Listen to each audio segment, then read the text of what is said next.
नमस्कार मित्रों, स्वागत है आप सभी का एक बार फिर हमारे चैनल धर्मार्थ ज्ञान गुरु पर। मित्रों, जैसा कि हम सभी जानते हैं, अभी का जो युग चल रहा है उसे कलयुग माना जाता है। इस युग में हो रहे पापों की वजह से लोगों के मन में यह ख्याल उठता रहता है कि कल युग का अंत कब और कैसे होगा।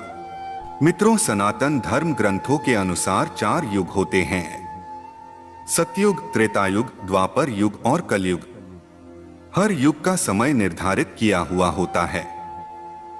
जब युग का निर्धारित किया हुआ समय पूर्ण हो जाता है तब युग परिवर्तन होता है।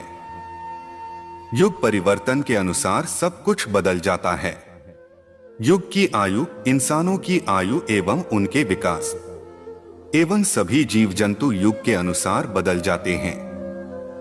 तो आज हम बात करेंगे जो युग अभी चल रहा है, कल युग के बारे में कि कल युग का समय पूर्ण होने पर इसका अंत किस प्रकार होगा। मित्रों, हिंदू धर्म एवं पुराणों के अनुसार कलयुग की आयु 4,32,000 साल बताई गई है। युगों की आयु हर युग में पाप बढ़ने पर समय अनुपात के द्वारा घटती चली जाती है। 4 युगों में प्रथम युग होता है सतयुग, जिसकी आयु 17,28,000 वर्ष की होती है। उसके बाद आता है त्रेतायुग, जिसकी आयु 12,96,000 वर्ष हो जाती है। उसके बाद आता है द्वापर युग, जिसकी आयु 8,64,000 वर्ष होती है। और अब चल रहा है कलयुग, जिसकी आयु 4,32,000 साल की है। शास्त्रों में सबसे पहला और सबसे बड़ा युग सतयुग माना गया है। यह 17,28,000 वर्ष का होता है। इसमें मनुष्य की आयु करीब 1,00,000 वर्ष के आसपास बताई गई है और उसकी लंबाई 32 फीट होती थी। इस युग में भगवान ने मत्स्य, कूर्म, वाराह और नरसिंह के रूप में अवतार लिए थे। इस युग की मुद्रा रत्नमय और पात्र स्वर्ण के थे। इस युग में पाप 0% और पुण्य 100% हुआ करता था। इसी युग में सत्यवादी राजा हरिश्चंद्र भी हुए थे, जिन्होंने सत्य की रक्षा के लिए खुद के परिवार और अंत में खुद का भी बलिदान कर दिया था। सतयुग के बाद दूसरा बड़ा युग त्रेतायुग है। इसकी आयु करीब 12,96,000 वर्ष की बताई गई है। इस युग में मनुष्य की आयु लगभग 10,000 वर्ष होती थी। मनुष्य की लंबाई 21 फीट होती थी। इसी युग में भगवान राम ने अवतार लिया था। इस युग में भगवान राम ने रावण का वध किया था। राम के अलावा वामन और परशुराम के भी अवतार हुए थे। इस युग की मुद्रा स्वर्ण और पात्र चांदी के थे। त्रेता युग में पाप 25% और पुण्य 75% था। तीसरा युग, जिसे द्वापर युग कहा जाता है, इसकी आयु करीब 8,64,000 वर्ष थी और इसमें मनुष्य लगभग 1,000 वर्ष तक की आयु तक जीवित रहते थे। इस युग में मनुष्य की लंबाई 11 फीट हुआ करती थी।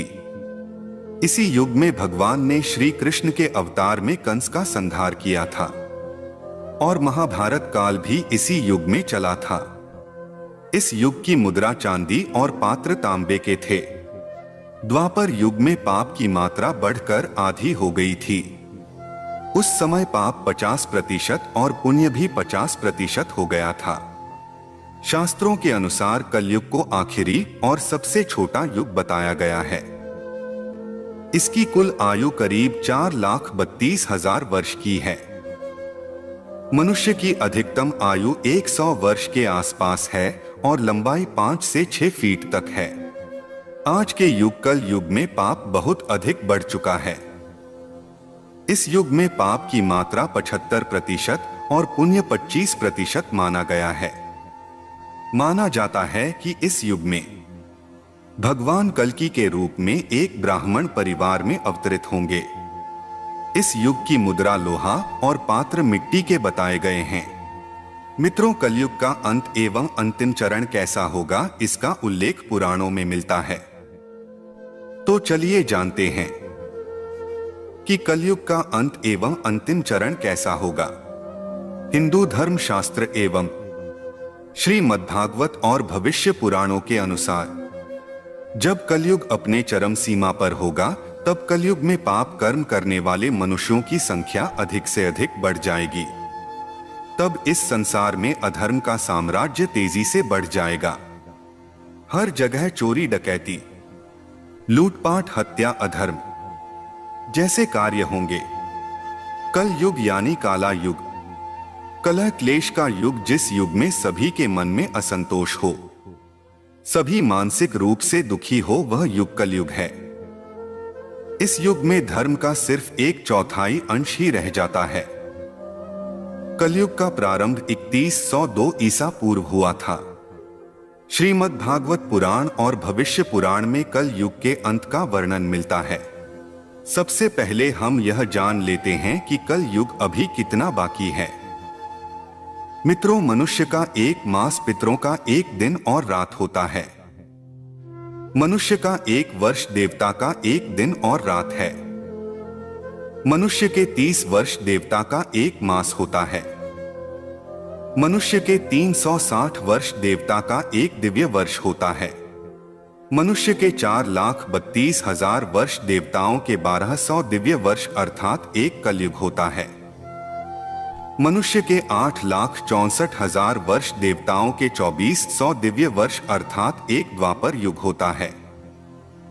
मनुष्य के 12,96,000 वर्ष देवताओं के 3600 दिव्य वर्ष अर्थात एक त्रेता युग होता है। मनुष्य के 17,28,000 वर्ष अर्थात देवताओं के 4800 दिव्य वर्ष अर्थात एक सतयुग होता है। इस मान से कलयुग का काल 4,32,000 साल लंबा चलेगा। अभी कलयुग का प्रथम चरण ही चल रहा है। कलयुग का प्रारंभ 3102 ईसा पूर्व से हुआ था, जब 5 ग्रह मंगल, बुध, शुक्र, बृहस्पति और शनि मेष राशि पर 0 डिग्री पर हो गए थे। इसका मतलब पहले की 3102 वर्ष और अभी 2022 चल रहा है।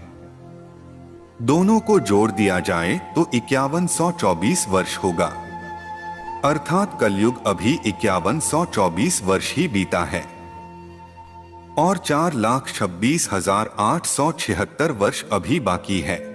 कलयुग के अंत में समाज हिंसक हो जाएगा। लोग एक दूसरे की संकट में सहायता नहीं करेंगे और इंसान इंसान की हत्या करने में जरा भी नहीं हिचकिचाएंगे। कलयुग के अंत में स्त्रियां अपने पति की इज्जत नहीं करेंगी और पराये मर्दों से संबंध रखेगी। जो बलवान और धनवान होगा उसी का शासन होगा। तब इंसानों की आयु 10 से 20 वर्ष ही रह जाएगी। मनुष्य 16 वर्ष की आयु में ही वृद्ध हो जाएंगे और स्त्रियां 8 से 10 वर्ष की आयु में ही गर्भवती होने लगेंगी। कलयुग के चरम में होने पर चारों वर्णों के लोग शूद्रों के समान हो जाएंगे। उस समय धर्म कर्म का लोभ हो जाएगा। मनुष्य जपर हित नास्तिक वह चोर हो जाएंगे। सभी एक दूसरे को लूटने में रहेंगे। मानवता नष्ट हो जाएगी। जो बलवान होगा उसी का राज रहेगा। जुआ, शराब, परस्त्रीगमन और हिंसा ही धर्म होगा। अपनी प्रशंसा के लिए लोग बड़ी बड़ी बातें बनाएंगे, किंतु समाज में उनकी निंदा नहीं होगी। उस समय सारा जगत म्लेच्छ हो जाएगा, इसमें कोई संक्षेप नहीं।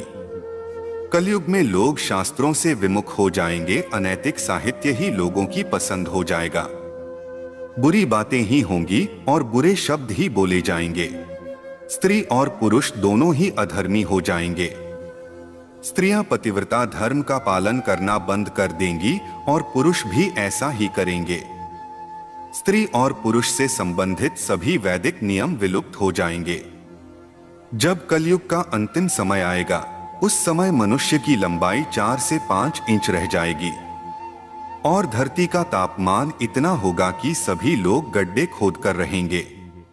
लोग भूख प्यास से मरने लगेंगे और गाय भैंस बकरी की तरह छोटी छोटी हो जाएंगी और दूध देना बंद कर देंगी। पेड़ पौधे फल देना बंद कर देंगे और सूख कर नष्ट हो जाएंगे। पृथ्वी की भूमि के उपजाऊ अंश 5 से 7 फीट अंदर चले जाएंगे। भूमि पर अन्न का दाना ना के बराबर उगेगा। लोग भूख प्यास एवं अकाल से दम तोड़ने लगेंगे। पृथ्वी लोक से सभी देवी देवता विलुप्त होकर अपने लोक चले जाएंगे एवं गंगा सहित सभी भारत की पवित्र नदियां सूखकर स्वर्गलोक चली जाएंगी। जब चारों तरफ अधर्म का साम्राज्य बढ़ जाएगा और लोग भूख से तड़प तड़प के मरने लग जाएंगे। पुराणों के अनुसार तब भगवान विष्णु के 10वें अवतार भगवान कल्कि का जन्म होगा। भगवान विष्णु कल्कि अवतार में समस्त संसार से मात्र 3 दिनों में ही पापियों का सर्वनाश करके पुनः धर्म की स्थापना करेंगे। जब कलयुग में सारे पापियों का सर्वनाश हो जाएगा, उसके बाद कलयुग के प्रभाव को खत्म करने के लिए पृथ्वी पर लगातार 12 वर्षों तक मोटी एवं मूसलाधार वर्षा तथा वज्रपात होगी, जिससे समस्त पृथ्वी जलमग्न हो जाएगी। तब फिर एक साथ 12 सूर्य उदय होंगे और जलमग्न हुई पृथ्वी जल सोख लेगी। फिर धीरे धीरे लोग साधु पुरुषों की सेवा, दान, सत्य एवं प्राणियों की सेवा में तत्पर होंगे। इससे धर्म के एक चरण की स्थापना होगी। उस धर्म से लोगों को कल्याण की प्राप्ति होगी, लोगों के गुणों में परिवर्तन होगा और धर्म से लाभ होने का अनुमान होने लगेगा। श्रेष्ठ क्या है, फिर इस बात पर विचार करने से धर्म ही श्रेष्ठ दिखाई देगा। जिस प्रकार क्रमशः धर्म की हानि हुई थी, उसी प्रकार धीरे धीरे धर्म को वृद्धि प्राप्त होगी और धर्म को पूर्ण तरह से अपना लेने पर लोग सत्य युग देखेंगे। तब फिर इस पृथ्वी पर नई भूमि और नए युग का निर्माण होगा, जो सत्युग के नाम से जाना जाएगा। तब इस संसार में फिर से जीवन यापन संभव होगा। मित्रों, उम्मीद करता हूं इस वीडियो से कल युग के अंत के बारे में थोड़ा ज्ञान तो अवश्य मिला होगा।